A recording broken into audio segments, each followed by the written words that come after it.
நம்ம வயிற்றுக்குள்ளே இருக்க ஒரு விஷயத்தெல்லாம் வந்துட்டு அரிக்க ஆரம்பிச்சது. அந்த அரிச்சு ஒரு இடத்த வந்து பாதிக்க ஆரம்பிக்கும் போது அது புண்ணாக மாறுது. அந்த புண்ணை தான் நம்ம அல்சர்னு சொல்லுவோம். இந்த அல்சரை நம்ம ஒழுங்காக ட்ரீட் பண்ணாமல் விட்டுட்டா அது கேன்சரை கூட உருவாக்கும். காலை எந்திரிக்கும் போது நம்ம வந்து எம்டி ஸ்டொமக்கில் இருக்கும்போது, ஃபுல் எம்டி ஸ்டொமக்கு, அந்த டைமில் நம்ம டீயோ காஃபியோ ஒரு ஹெவி சப்ஸ்டன்ஸ் நம்ம வந்து ட்ரிங்க் பண்ணும்போது நாளடைவில் அதுவே நம்மளுக்கு அல்சருங்கிற ஒரு விஷயத்தை க்ரியேட் பண்ணுது. மார்னிங் நம்ம வயிறுக்கு போகிற சப்ஸ்டன்ஸ் நல்ல உணவாக இருந்தால் அது வந்து உங்களுக்கு எந்த விஷயமாகவும் டிஸ்டர்ப் பண்ணாது.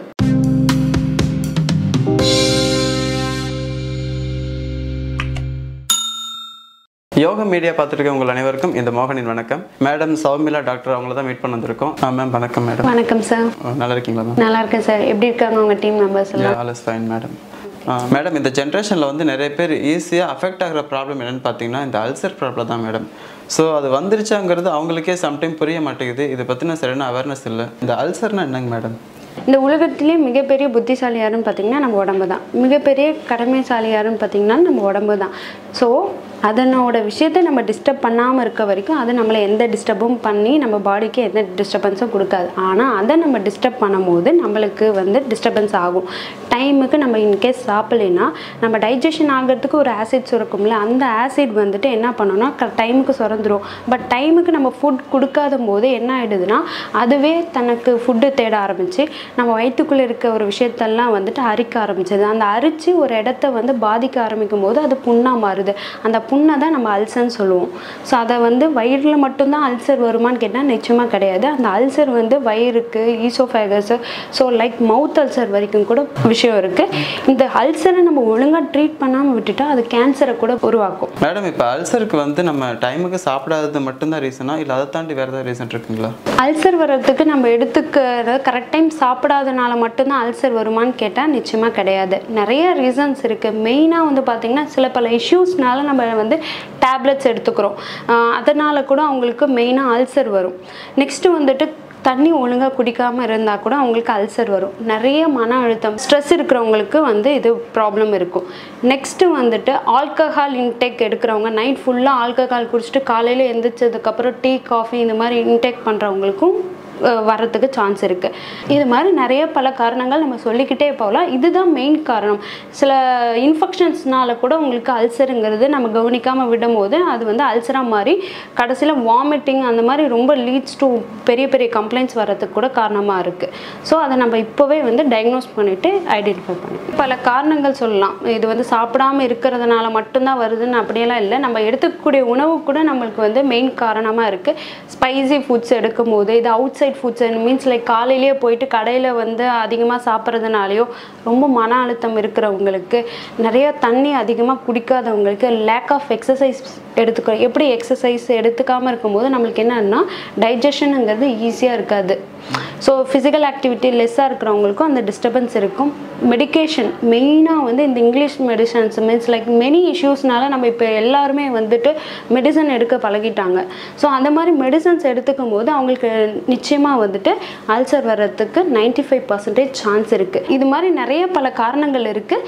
ஸோ இதெல்லாம் வந்து மெயின் காரணிகள். ஃபார் எக்ஸாம்பிளுக்கு ஒரு இன்சிடென்ட் சொல்கிறேன் சார். சிக்கன் ரைஸ் சாப்பிட்டு ப்ளஸ் வந்து சாஃப்ட் ட்ரிங்க்ஸ் மாதிரி ஒரு விஷயத்த சாப்பிட்டதுக்கப்புறம் அவங்க வந்து நைட்டு தூங்கிட்டு அடுத்த நாள் காலையில் எழுந்திரிக்கும் போது அவர் உயிர் இறந்துட்டாருன்னு சொல்கிறாங்க. இது எதனால் நினைக்கிறீங்கன்னு பார்த்தீங்கன்னா, இப்போ நம்ம சாப்பிட்ற உணவுக்கும் நம்ம ஒரு விஷயம் எடுத்துக்கிறோம் அடுத்த விஷயம் அப்படின்னாவே ஒரு கேப், ஒரு 10 மினிட்ஸ் ஆச்சு, ஒரு நியர்பை ஒரு 20 மினிட்ஸ் கேப் கொடுக்கணும். நம்ம சாப்பிட்ற சாப்பாடே சாலிட் ஃபுட்டு, அது டைஜஷன் ஆகிறதுக்கே வந்து கொஞ்சம் நேரம் எடுத்துக்கும். ஸோ அது டைஜஷன் ஆகிறதுக்குள்ளே நம்ம இன்னொரு விஷயத்த போய் இது பண்ணும்போது அது மிஸ்மேட்ச் ஆகிட்டு நம்ம பாடியில் இருக்க ஆசிட் போயிட்டு அதை டிஸ்டர்ப் பண்ணிவிட்டு நம்ம பாடிக்கு வந்து டிஸ்டர்பன்ஸ் கொடுத்து அதை ஹார்ட்டில் கூட டிஸ்டர்பன்ஸ் கொடுத்து நம்மளுக்கு சடன் ஹார்ட் அட்டாக், நம்ம சாப்பிட்ட உடனே நிறைய பேர் கேள்விப்பட்டிருக்கோம் ஹார்ட் அட்டாக் வரும். ஸோ அந்த மாதிரி டிஸ்டர்பன்ஸ் கொடுத்து நம்மளுக்கு வந்துட்டு ப்ராப்ளங்களை கொடுக்குது. ஓகே மேடம், இப்போ இந்த அல்சர் வந்துருச்சு அப்படின்னா அது எப்படி மேம் க்யூர் பண்ண முடியும்? நிச்சயமாக சார், எல்லாருக்கும் தெரிஞ்சவங்க உணவு பழக்கங்களை வச்சே நம்ம அல்சருங்கிறத ஒரு விஷயத்த நம்ம க்யூர் பண்ணலாம். மெயினாக எப்படி சொல்கிறதுனா, இப்போ வந்து எனக்கு வந்து அல்சருங்கிறது சாப்பிடும் போது வயிறு எரியுது, நெஞ்சு எரியுதுங்கும் போது ஸோ அவங்களுக்கு நான் சொல்கிற டிப்ஸ் எல்லாம் நீங்கள் ஃபாலோ பண்ணிக்கோங்க.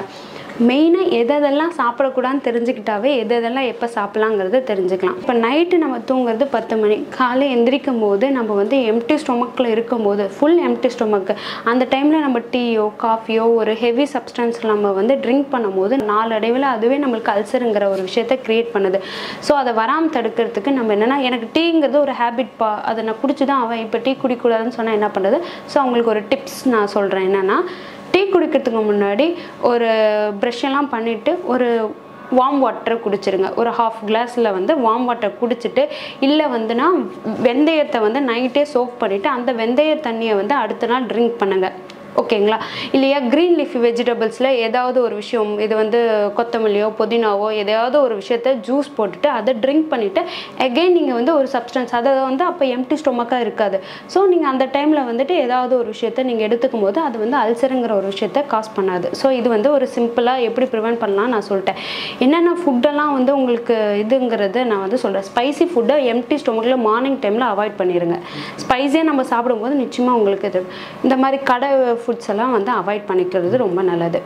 மெயினாக வந்து இது வந்துருச்சு, நான் என்ன ஃபுட்டு எடுத்துக்கலான்னு பார்த்தீங்கன்னா ஆப்பிள் எடுத்துக்கலாம். ஆப்பிளை வந்து எம்டி ஸ்டொமக்கில் நம்ம எடுத்துக்கும் போது சூப்பராக எஃபெக்டிவாக இருக்கும். கோகனட் ஆயிலை வச்சு ஃபஸ்ட்டு ஆயில் புல்லிங் பண்ணிவிட்டு ப்ரஷ் எல்லாம் பண்ணிவிட்டு அந்த கோகனட் ஆயிலை வந்து 10 ml எடுத்துகிட்டு அதை ட்ரிங்க் பண்ண சொல்லுவோம். அந்த ட்ரிங்க் பண்ணிவிட்டு ஒரு 15 days அவங்களுக்கு வந்து அல்சர் பெயின் இருக்குது, என்னால் எதுவுமே சாப்பிட முடியலனாவே அவங்களுக்கு மெயின் ட்ரீட்மெண்ட்டாகவே நாங்கள் என்ன சொல்கிறோன்னா 10 ml வந்து கோகனட் ஆயில் எடுத்து அதை நாங்கள் ட்ரிங்க் பண்ண வைப்போம். அதை குடிச்சிட்டு வந்துட்டு அதுக்கப்புறம் நாங்கள் என்ன சொல்லுவோம்னா, காலையில் ஒரு வேளை உணவு இயற்கை உணவு, அதாவது சமைக்காத உணவை நம்ம எடுத்துக்க சொல்லுவோம். மெயினாக வந்துட்டு கோகனட்டை வந்து அரை மூடி தேங்காவை வந்துட்டு திருகியோ இல்லை பீஸ் போட்டோ இல்லை வந்து தேங்காய் பாலாக கூட எடுத்து அவங்கள சாப்பிட சொல்லுவோம். ப்ளஸ் 2 kind of பனானா, ஏதாவது ஒரு விஷயம் 2 பனானா எடுத்துக்க சொல்லுவோம். அது வந்து செவ்வாழையாக இருக்கலாம், நாட்டு வாழைப்பழமாக இருக்கலாம், ஏதாவது ஒரு விஷயத்த நம்ம அவங்க சாப்பிடும்போது மார்னிங் நம்ம வயிறுக்கு போகிற சப்ஸ்டன்ஸ் நல்ல உணவாக இருந்தால் அது வந்து உங்களுக்கு எந்த விஷயமாகவும் டிஸ்டர்ப் பண்ணாது. ஸோ இதுதான் மெயின் டிப்ஸ். கோகனட் ரிலேட்டட் விஷயத்த நீங்கள் இன்க்ளூட் பண்ணிட்டு வந்தீங்க உங்கள் டயட்லங்கும் போது நிச்சயமாக அல்சர் வந்திருந்தாலும் அதை தடுத்துடலாம், அல்சர் வராமையும் தடுக்கலாம். Super madam. ஆக்சுவலாக இந்த சுச்சுவேஷனில் வந்து நம்மளால் சில டிப்ஸை ஃபாலோ பண்ண முடியாமல் கூட போகலாம். அப்படி இருந்து உங்களுக்கு அல்சர் வந்துருச்சு அப்படின்னா அதை க்யூர் பண்ணுறதுக்காக நம்ம கிளினிக்கில் ஏதாவது ட்ரீட்மெண்ட் இருக்குங்களா மேம்? நிச்சயமாக இருக்குது சார். மெயினாக வந்துட்டு நம்ம வந்துட்டு என்ன ட்ரீட் பண்ணுறோன்னா, அல்சர் வந்துருச்சுன்னா அதனோட ரூட் காஸ் எதனால், அவங்களுக்கு எப்படி தூக்கம் இல்லாமல் இருக்கிறாங்களா, அதனால் அவங்களுக்கு அல்சர் வந்துச்சா, இல்லை ஸ்பைசி ஃபுட் சாப்பிட்றாங்களா, எந்த மாதிரி லைஃப் ஸ்டைலில் அவங்க இது பண்ணுறாங்கன்னு சொல்லிட்டு ஃபஸ்ட்டு நாங்கள் டயக்னோஸ் பண்ணுவோம். டயக்னோஸ் பண்ணதுக்கப்புறம் அவங்களுக்கு எந்த மாதிரி ட்ரீட்மெண்ட்டை தேவைப்படுது, அந்த ஸ்டொமக்கில் எந்த மாதிரி அவங்களுக்கு டிஸ்டர்பன்ஸ் ஆகிருக்குங்கிறத நாங்கள் வந்து ஐடென்டிஃபை பண்ணிவிட்டு அதுக்கேற்ற மாதிரி நம்ம ட்ரீட்மெண்ட் கொடுப்போம் சார். மெயினாக ஆக்சுவலி எங்களோட விஷயம் இப்போ வந்து 1 month-ஆக இருக்கிறவங்களுக்கு நம்ம சொன்ன ஃபுட்ஸ் எல்லாம் நம்ம அதை அவாய்ட் பண்ணிவிட்டு இது இப்படி ட்ரை பண்ணாங்கனாவே வந்து க்யூர் ஆகிடும். இன்கேஸ் எனக்கு ஒரு 6 months-ஆ 1 year-ஆ எனக்கு இந்த அல்சர் பெயின் இருக்குங்கிறவங்களுக்கு நம்ம கிளினிக் வந்தாங்கன்னா நம்ம வந்து அவங்களுக்கு எந்த வே ஆஃப் இதை வந்து ட்ரீட் பண்ணலாம், எதனால் அவங்களுக்கு வந்துச்சு, ஸ்ட்ரெஸ்னால் வந்துச்சா, இல்லை வந்துட்டு அவங்களுக்கு வந்து ஸ்பைசி ஃபுட் சாப்பிட்றனால வருதான்னு சொல்லிட்டு அவங்க ஹிஸ்ட்ரி கலெக்ட் பண்ணிட்டு அவங்களுக்கு ஏற்றபடி நாங்கள் என்ன ட்ரீட்மெண்ட் கொடுப்போம்னு பார்த்தீங்கன்னா, பாதகூசா அதாவது ஸ்டொமக் ஏரியாவை நாங்கள் கிளென்ஸ் பண்ணுறதுக்கு ஒரு ட்ரீட்மெண்ட் கொடுப்போம். இனிமா கொடுப்போம்.